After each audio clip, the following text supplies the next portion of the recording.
¿Qué tal? ¿Cómo están? Muy buenas noches y bienvenidos un día más a 8 Magazine. Como siempre, tenemos muchas cosas y muy diversas que contarles. Diversas como el Festival de Música Diversa, que ya tiene abierta la convocatoria para la presentación de los grupos que quieran participar en esta edición del festival, ya la edición número 20, que volverá de nuevo entre los meses de mayo y junio a Segovia. Se lo contamos enseguida, en unos minutos, pero antes hemos charlado, también hemos compartido una charla con el obispo de Segovia, César Franco, sobre su nuevo libro que presenta hoy. Además, es La vida de Jesús según San Juan. El mismo nos lo contará también enseguida aquí en 8 Magazine. Presentamos otro libro esta noche, se llama Piensa bien y acertarás. Su autora, Natalia Martín, nos invita a reflexionar sobre nuestra relación con nosotros mismos y también con los demás, y sobre buscar soluciones, refugios a los retos del mundo actual. Nos dará las claves enseguida.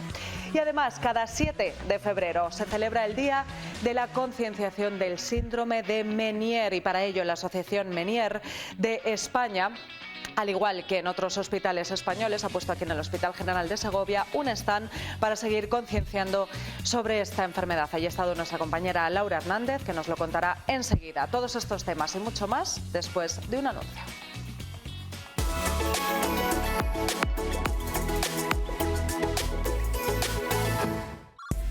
Segocer Porcelanosa. Azulejos, pavimentos, sanitarios, grifería, accesorios, mamparas y muebles de baño. No se equivoque, tenemos precios adaptados a cualquier presupuesto con la calidad que nos caracteriza. Pregunte sin compromiso, financiamos su proyecto.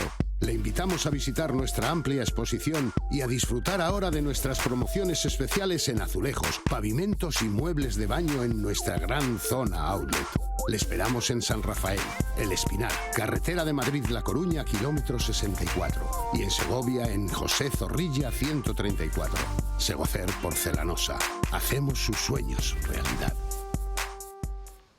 El Festival Música Diversa abre ya la convocatoria de presentación de grupos para su próxima edición. Hasta el 25 de febrero se pueden presentar las candidaturas. Nos lo cuenta mejor que yo Alida Jiménez, la codirectora del Festival Música Diversa. Alida, bienvenida. Buenas noches, Carlota. ¿Qué tal? Bueno, abrís ya la convocatoria para que los grupos se presenten.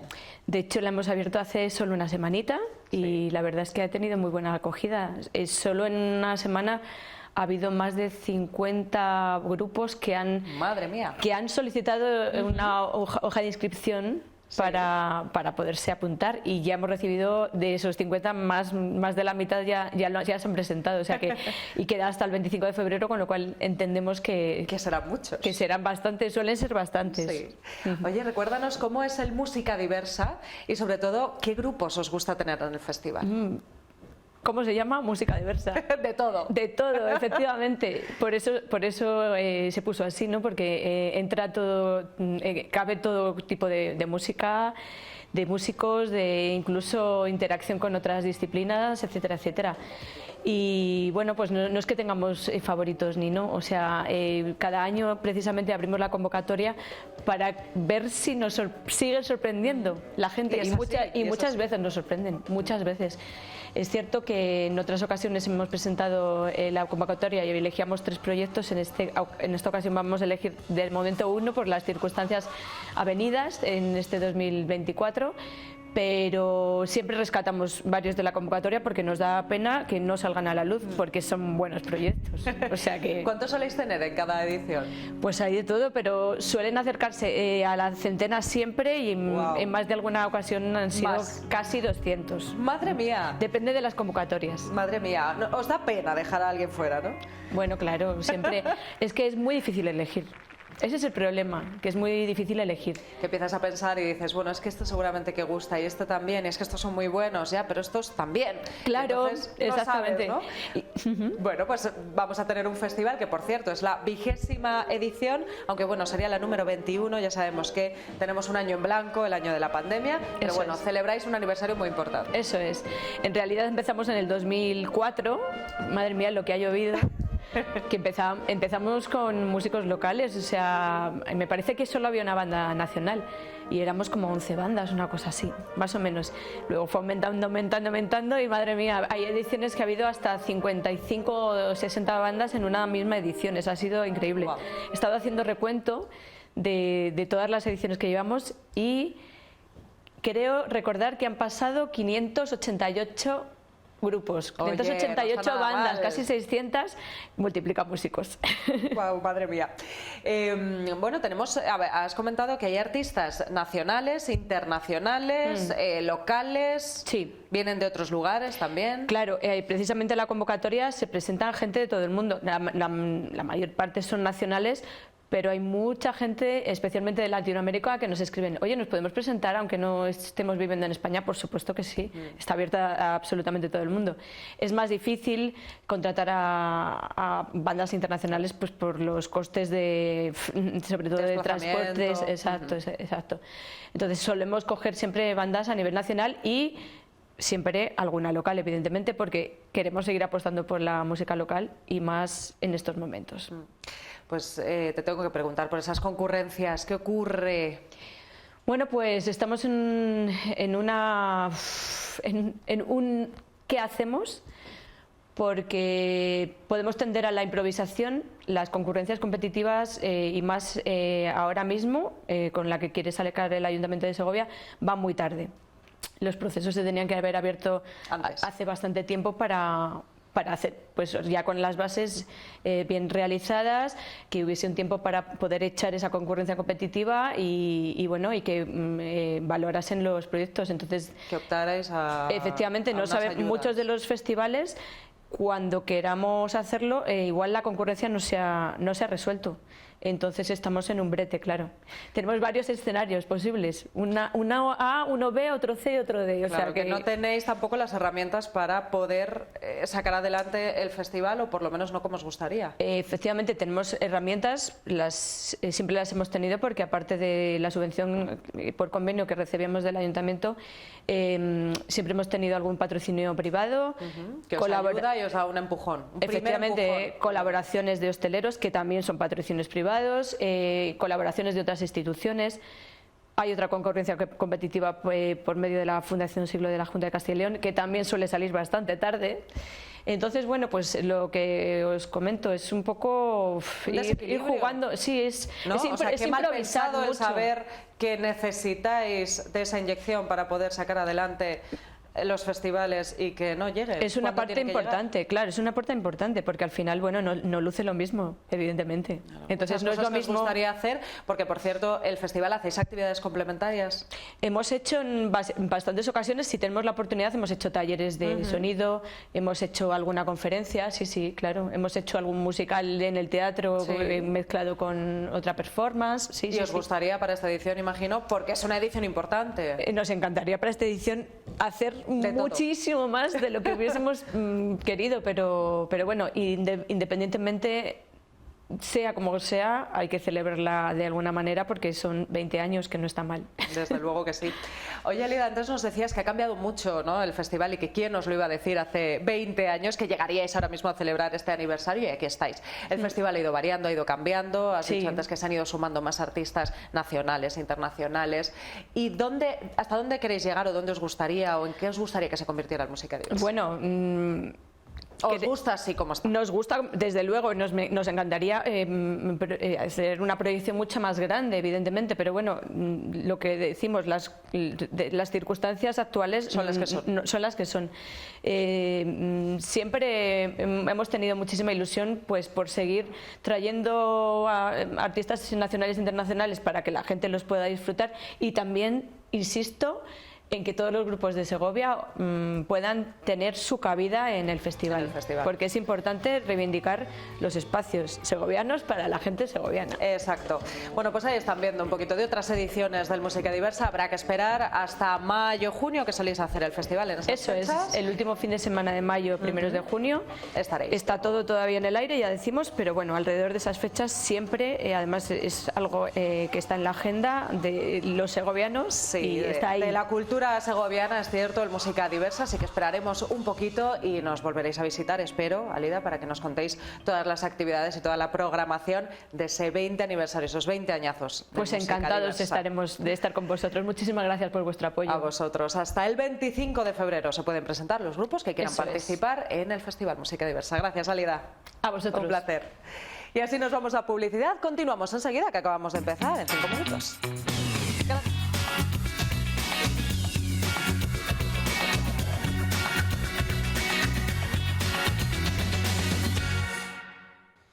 Pues estamos de vuelta y continuamos. El obispo de Segovia sigue a la espera de la decisión del Papa sobre su renuncia presentada hace casi 2 meses y sobre quién será su sustituto. Una sede vacante que afronta con tranquilidad y con el trabajo diario. Hoy además César Franco presenta su libro La vida de Jesús según San Juan. Lo conocemos después de este anuncio.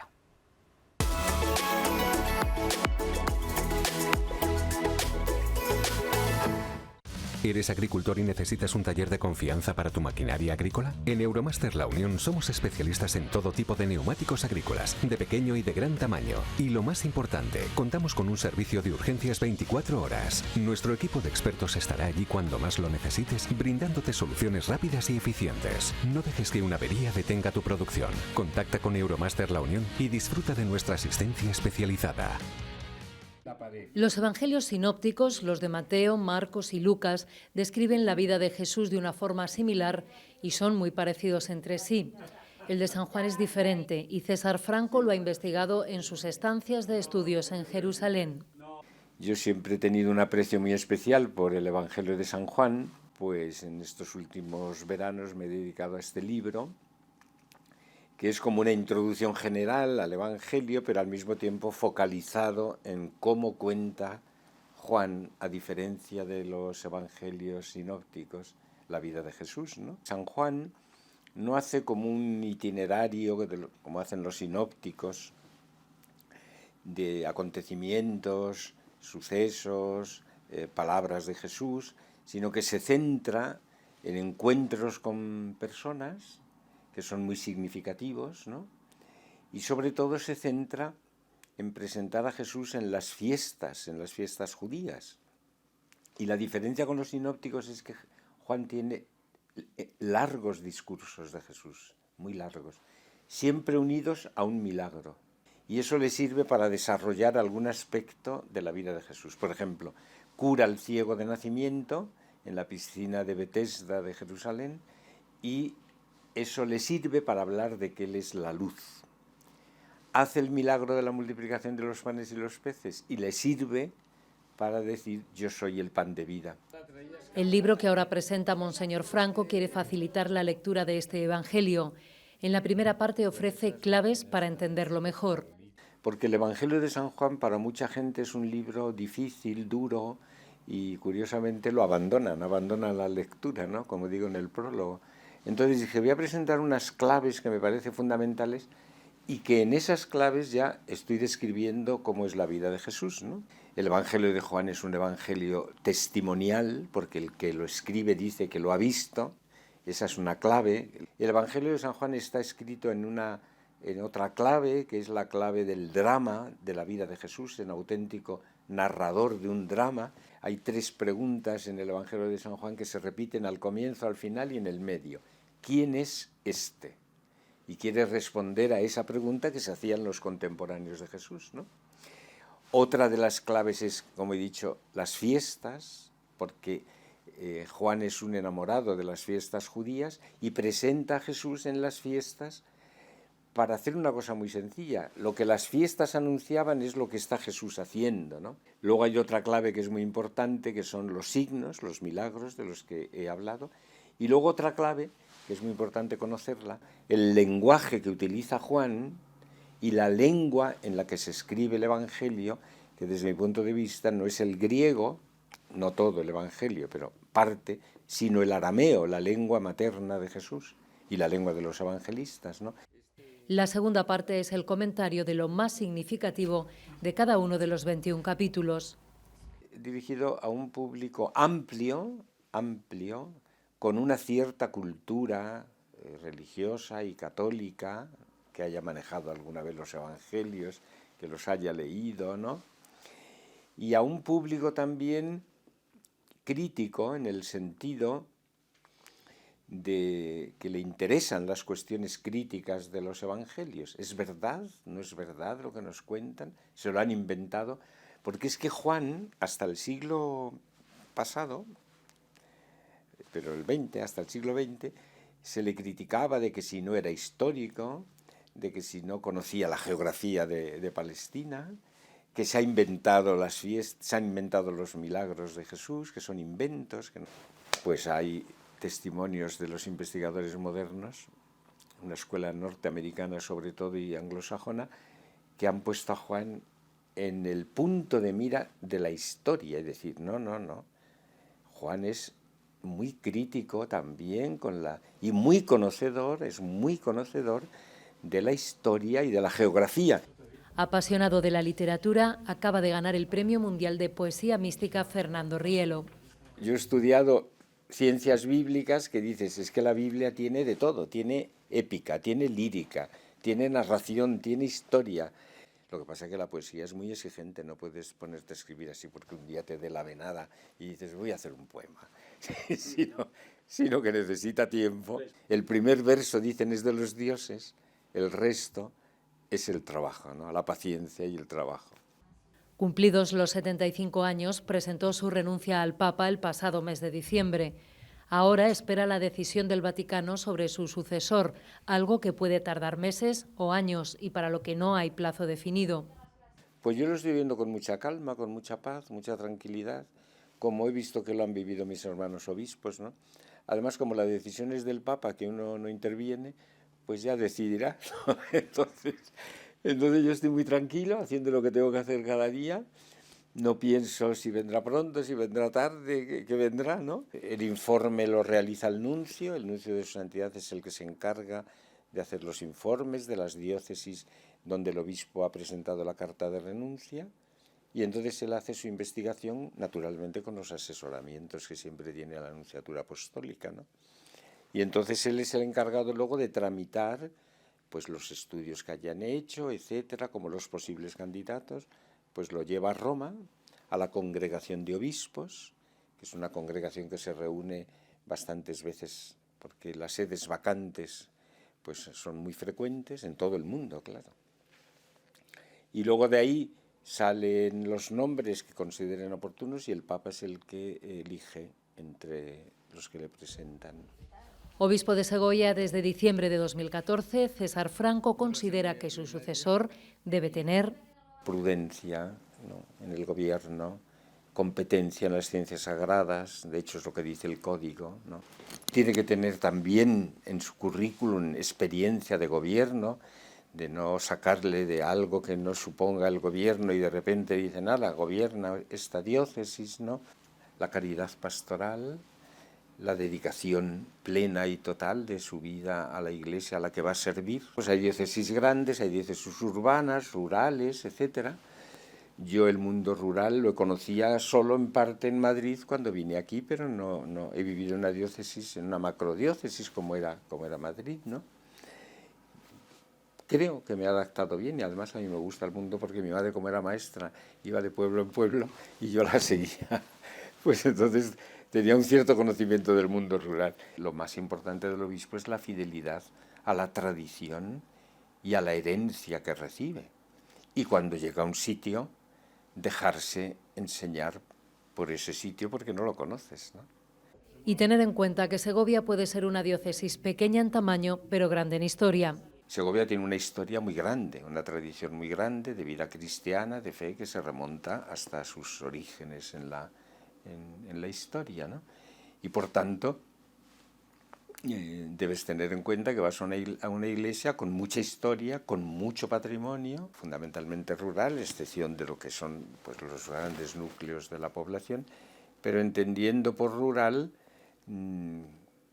pues esa vida, ¿no?, que se realiza a través de la agricultura, de la ganadería, del campo, de la dedicación a todo lo que es el dominio de la creación en el mejor sentido de la palabra, ¿no? Es una diócesis de gente con raíces profundamente cristianas, pero que ha sufrido también el impacto de la secularización de una manera tremenda, ¿no? Y luego los problemas más graves que tiene Segovia en cuanto a diócesis, me refiero, que son también problemas de otras diócesis, pues es el envejecimiento, la falta de natalidad, es también la falta de vocaciones sacerdotales, misioneras, de vida consagrada, que hace que todo el riquísimo patrimonio espiritual que ha tenido esta diócesis, pues en unos años, si no se fortalece mediante, pues eso, personas que se dediquen enteramente con cuerpo y alma a la diócesis, pues pueda ir envejeciéndose también, perdiéndose. Así que el nuevo obispo o el propio César Franco, el tiempo que aún siga al frente de la diócesis, tendrá trabajo. Empeñarse en revitalizar las raíces cristianas de la sociedad segoviana, de Segovia, de los pueblos, etcétera, de las comarcas.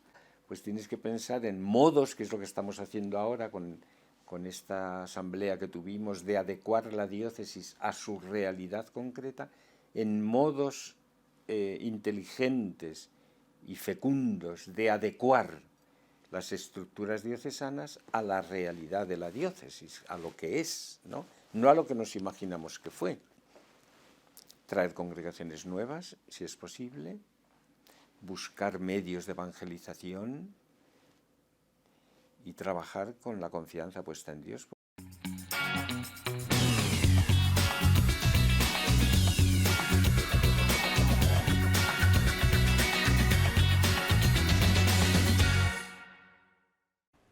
Pues estamos de vuelta y nuestra siguiente invitada es la segoviana Natalia Martín. Nos presenta el libro Piensa bien y acertarás. Una mirada hacia la compasión y también una llamada a tener una mejor relación con los demás y lo primero, con nosotros mismos. Natalia, buenas noches. Buenas noches. Bienvenida. Gracias. Bienvenida gracias de nuevo por invitarme.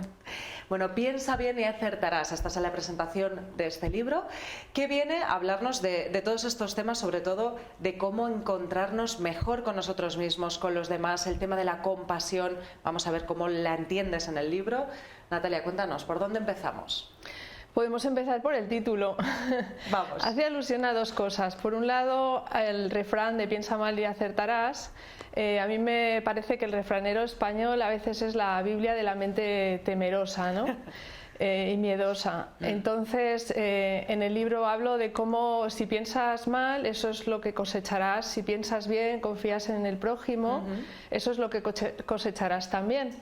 Y hago alusión a la mente como si fuera un jardín en el que hay semillas de bondad, de compasión, pero también de celos, envidia, etcétera. Sí. Entonces, dependiendo de qué semillas reguemos, eso es lo que obtendremos. La segunda acepción del título hace alusión al hecho de que no conocemos muy bien nuestra mente. Hay un conocido neuropsicólogo que suele decir que la mente es como una orquesta sin director. Y que tener una mente es tener un problema. Así que conocer nuestra mente es el primer paso para ser un poco más compasivos con nosotros mismos y ver que a veces no funciona como nosotros querríamos. Es verdad, Natalia, que en nuestra mente ocurren muchas cosas a la vez y en la mayoría de las ocasiones no sabemos ordenar todos esos pensamientos. No sabemos encontrar realmente qué es lo que nos ocurre o qué es lo que estamos pensando, lo que estamos sintiendo en un momento determinado. Sí, por eso el subtítulo del libro, Compasión, Mindfulness y otros refugios, hace un poco alusión a eso. El primer paso, como he dicho antes, el primer paso es hacer esa pausa, ese frenar para ver qué es lo que está pasando, para ver cómo puedo ayudarme a mí misma, cuál es la situación, tomar conciencia de lo que hay. Y parece algo muy obvio, pero no lo hacemos. Tendemos a salir corriendo, sí, a ver seguir hacia adelante y no pararnos. Efectivamente, series de Netflix o cosas que pueden hacernos daño, como el alcohol, el consumo, etcétera. Hablas de la compasión. ¿Qué entiendes tú por compasión o cómo lo podemos entender en el libro, Natalia? Gracias por la pregunta. La compasión suele entenderse mal, empezando por la propia Real Academia de la Lengua, que la relaciona con la lástima o la piedad, que adopta una posición de superioridad sobre aquel que sufre. Si tú eres objeto de piedad de alguien, probablemente habrás notado lo mal que se siente, mientras que si eres objeto de compasión se siente bien. Entonces el libro apuesta por una revisión de ese concepto y de hecho hay un movimiento que está pidiendo a la Real Academia de la Lengua que cambie esa acepción y que lo entendamos como aquello que es el reconocimiento del sufrimiento y la motivación para intentar aliviarlo. Es decir, no lo asociamos ni con piedad ni con con pena, ni tampoco ni con lástima. Con lástima, ni con ser un bueno, un blando, etcétera. Y si me permites, hay un lado yang de la compasión que suele relacionarse con ser como muy amable y tal, y abrazos, y eso está bien, pero el lado yang apuesta por la fortaleza, por el coraje de estar frente a lo que causa sufrimiento sin salir corriendo, como decía antes, pararse y estar ahí, no salir corriendo. Sí, volvemos de nuevo a esa idea, ¿no? Nos ofreces también en este libro, Natalia, dices, relatos inspiradores y explicaciones científicas. ¿De dónde bebes, de dónde vienen esos relatos o esas explicaciones? Esos relatos, algunos son míos propios, de mis vivencias. Yo llevo una trayectoria de más de 20 años explorando estos temas en mi vida personal y también en mi trabajo, porque me he dedicado a escribir sobre esto desde el año 2010. Entonces esos relatos son una mezcla de un lado y otro, te puedo contar algunos si quieres, sí, junto con favor. Explicaciones científicas. Cuéntanos alguno, para irnos metiendo ya un poquito en harina y quedarnos sobre todo con ganas de más para luego leer el libro.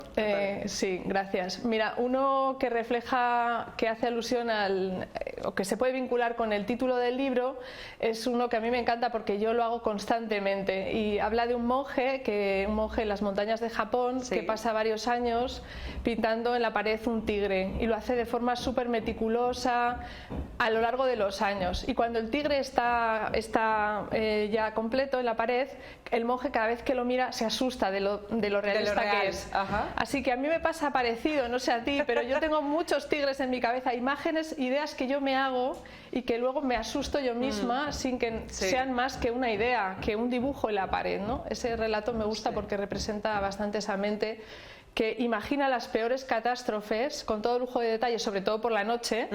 Sí, la noche es terrorífica, para los pensamientos malos. Exacto, y luego a la luz del día dices, pero ¿por qué me he metido en este follón? ¿Por qué he puesto este vídeo en mi cabeza si eso no tiene por qué pasar en absoluto? Se dice que la mente, ¿no?, es el peor enemigo de uno mismo. Así es, la mente es esa orquesta sin director. Es difícil gestionar una mente humana porque conviven en nosotros la mente paleolítica y la mente que es capaz de explorar la atmósfera de Marte, que descompone el átomo. Entonces, ¿cómo combinamos esa mente que despioja al compañero y la de Marte? Es un desafío. Qué curioso, qué curioso. Nos ofreces también, Natalia, refugios, ¿no? Hemos dicho, para superar o para mantener la esperanza, dices, en el mundo de hoy. ¿Cuáles son esos refugios? Sí, los refugios para mí son lugares donde uno hace esa pausa, siempre vuelvo a la pausa. Sí, que es necesaria y que no la hacemos en el mundo de hoy, Natalia, también tenemos que decir, porque como hemos comentado antes, siempre salimos corriendo a todo, vamos corriendo a todas partes, con lo cual el pararse es hasta un privilegio. Sí, así que ese refugio es ese lugar donde pararse, tomar conciencia de lo que sucede y recoger fuerzas. Es importante distinguir los verdaderos de los falsos. Los verdaderos, yo sugiero algunos que ahora te comento, pero sobre todo los falsos son los que nos causan más sufrimiento, que son el consumo, el alcohol o mucho peores, ¿no? Entonces, para mí, refugios verdaderos son ese espacio para respirar, ese rincón de respirar. Hago alusión a la escritura, que para mí es un refugio, la práctica de yoga, la práctica de meditación. Pero lo que me parece realmente importante es que cada uno sea capaz de identificar esos refugios que le sirven, que te sirven a ti y que lo haces tuyo, lo haces a tu medida y lo valoras. Lo atesoras en tu vida. Eres consciente de que ese es tu refugio, de que puedes volver ahí. ¿Cómo podemos encontrar esos refugios, Natalia? Yo doy algunas sugerencias de lo que ya digo que son apropiados para mí.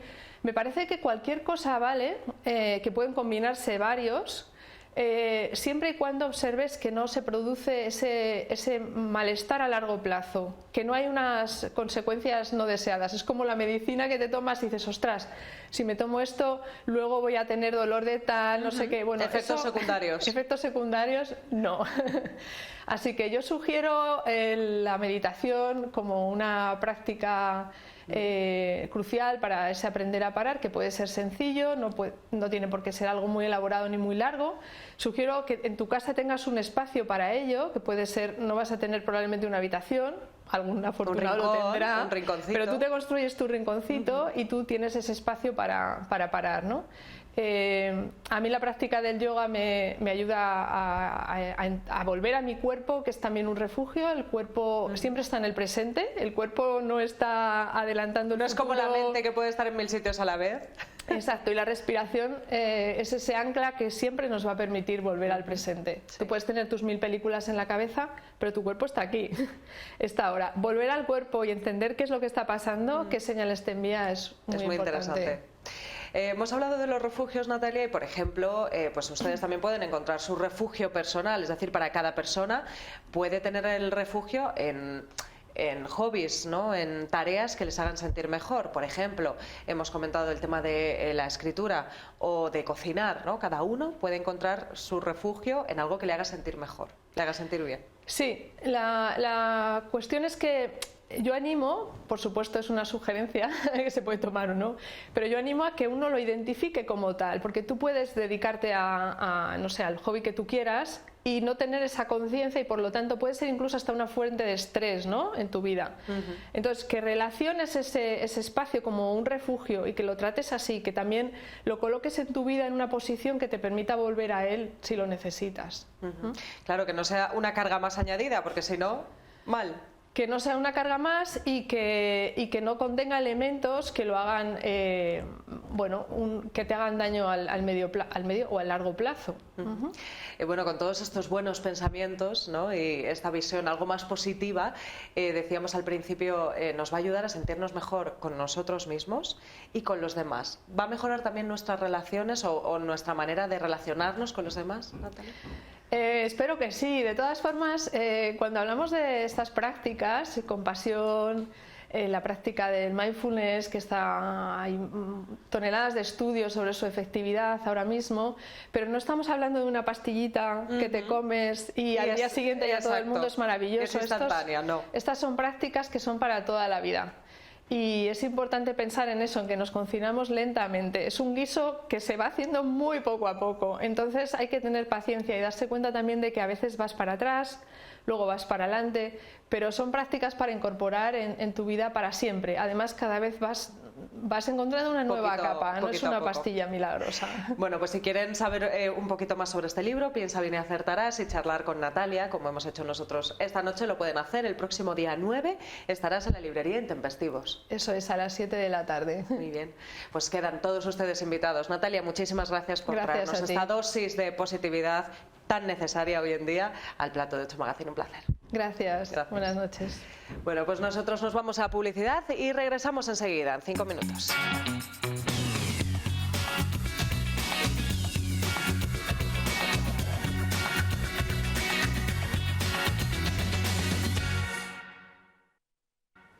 Pues ya estamos de vuelta. Cada 7 de febrero se celebra el Día para la Concienciación del Síndrome de Meniere. Para ello, la Asociación Meniere de España pone, al igual que en otros hospitales españoles, un stand aquí en el Hospital General de Segovia. Y hasta allí se ha ido nuestra compañera Laura Hernández, que nos da más detalles.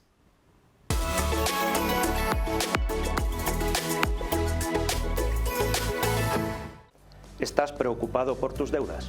¿Los problemas financieros te quitan el sueño? ¿Estás intentando iniciar nuevos proyectos, pero las deudas te lo impiden? Escucha atentamente lo que te voy a decir porque te va a interesar. Es la ley de segunda oportunidad. Si eres particular o autónomo, puedes acogerte a los mecanismos de la ley para librarte total o parcialmente de tus deudas, si no puedes afrontarlas, reuniendo una serie de requisitos. Legalsocio.com es una empresa de abogados que te atienden personalmente en Segovia y estudiarán tu caso. La primera consulta es gratuita. La ley de segunda oportunidad, en muchos casos, paraliza los embargos e impide que sigan acumulándose intereses, por lo que es recomendable actuar cuanto antes. Empieza desde cero y deja atrás las deudas que lastran tu vida y tus proyectos. Pide una cita en legalsocio.com y un abogado se pondrá rápidamente en contacto contigo. Legalsocio.com. Luchamos por tu libertad financiera.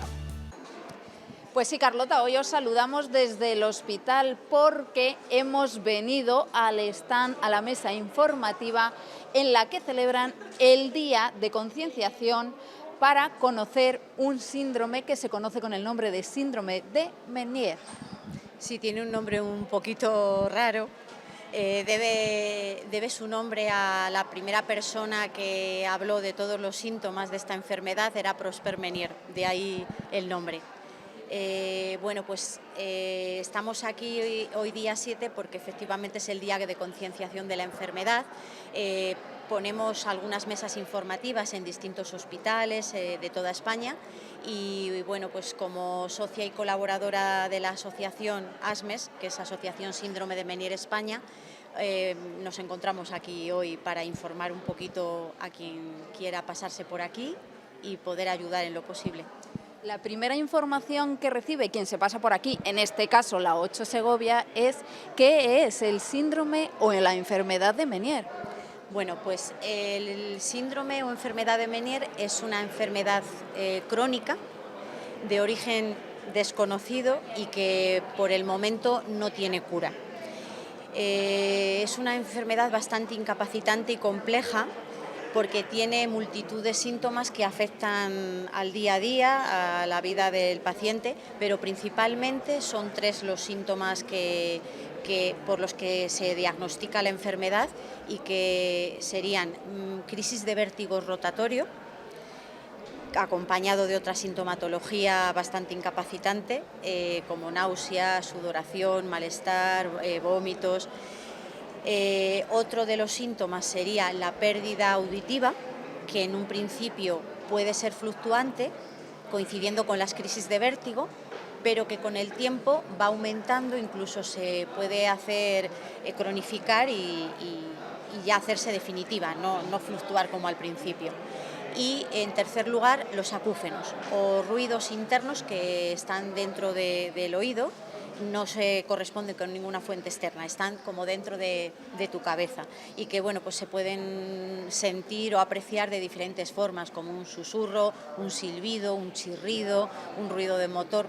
Hay diferencia en eso. La enfermedad afecta, que eso sí que es importante reseñarlo, es del oído interno, pero afecta tanto al órgano del equilibrio como al órgano de la audición, con lo cual pues se puede hacer una idea de lo complejo que es la enfermedad en general. Almudena, tú como persona que sufres esta enfermedad, hace unos minutos, apenas unos instantes, vivíamos quizá uno de los momentos que se puede denominar entre comillas de bajón. ¿Así es el día a día? Así es el día a día. También es verdad, tengo que reseñar que no todos los casos son iguales. Cada paciente es un mundo, como en todas las enfermedades o patologías, pero en el Ménier es un abanico muy amplio. Hay mucha diferencia de unos pacientes a otros. Hay gente que tiene crisis de vértigos muy esporádicas y que hace una vida totalmente normal entre crisis. Hay personas con una evolución de la enfermedad muy rápida, como es mi caso, y donde ya, aparte de todos esos 3 síntomas que he explicado, pues ya hay un daño vestibular o de equilibrio importante que afecta a tu día a día y una pérdida auditiva también grande, con lo que se necesitan prótesis auditivas para poder escuchar y entender. Y efectivamente, como bien dices, pues hoy que teníamos que estar aquí, he llegado bastante mal y bueno, pues esto es una situación, puedes estar bien y al momento siguiente sobrevenirte un vértigo o encontrarte totalmente mareado, sin equilibrio y todo lo que acompaña. Lo que es importante es que los médicos de atención primaria, que al final son los primeros que ven al paciente con la sintomatología que le pueda explicar a su médico, ellos sepan derivar correctamente a los especialistas. En este caso, el especialista sería el otorrinolaringólogo, pero más concretamente el otoneurólogo. ¿Qué ocurre? Que no en todos los hospitales hay otoneurólogos, que son los verdaderos especialistas en vértigos y en problemas de equilibrio. Si alguien nos está viendo y se siente identificado o piensa que tiene estos síntomas, se puede acercar a la asociación, puede contactar con vosotras, que estáis aquí para ayudar. Sí, ASMES, como decía, que es la Asociación Síndrome de Ménier España, es una asociación a nivel nacional. Lo que se está haciendo, como explicaba al principio, es que todas las personas que estamos en la asociación, que somos socios y afectados, pues intentar colaborar en la medida de lo posible para que en nuestra ciudad se dé visibilidad tanto a la enfermedad como a la asociación. Recalco lo de la asociación porque es imprescindible. Sin la asociación, sin socios, no existiría asociación, y sin la asociación no conseguiríamos muchas de las cosas que se están consiguiendo, sobre todo a nivel de investigación. Entonces, hoy aquí es lo que tratamos de hacer, al igual que en otros puntos de España están otros compañeros, en otros hospitales, explicando acerca de la enfermedad y de ASMES.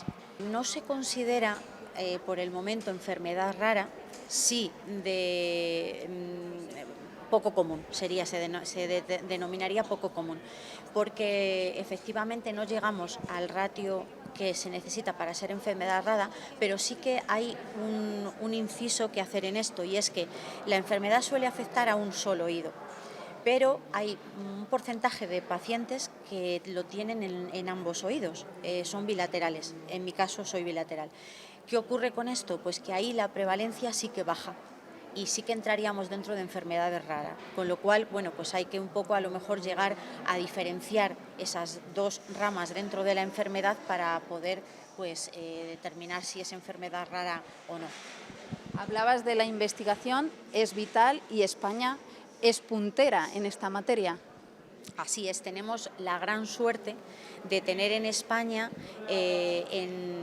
adscrito a la Universidad de Granada, un centro de estudio e investigación del síndrome de Meniere. De hecho, tenemos allí el mayor banco de ADN humano de muestras para estudio genético de la enfermedad.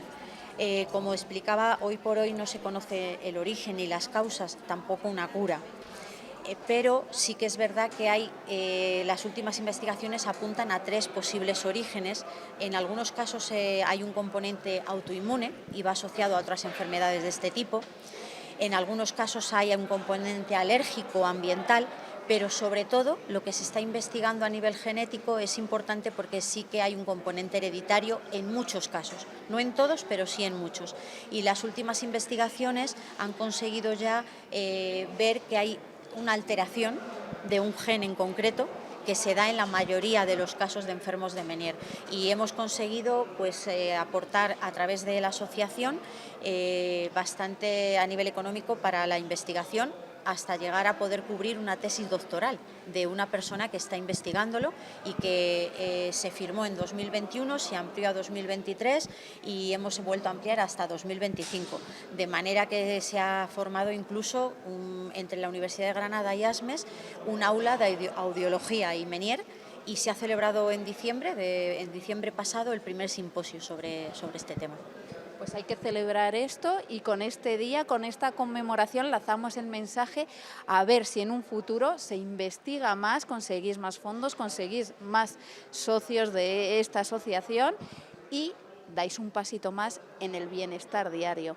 Ojalá, Laura, eso es lo que necesitamos, y que la gente se informe, que podemos recordar cuál es la página y un correo donde pueden contactar con la asociación, porque también hay un teléfono de atención al socio, incluso pues se ayuda a nivel psicológico, a nivel sociolaboral, con bastantes recursos.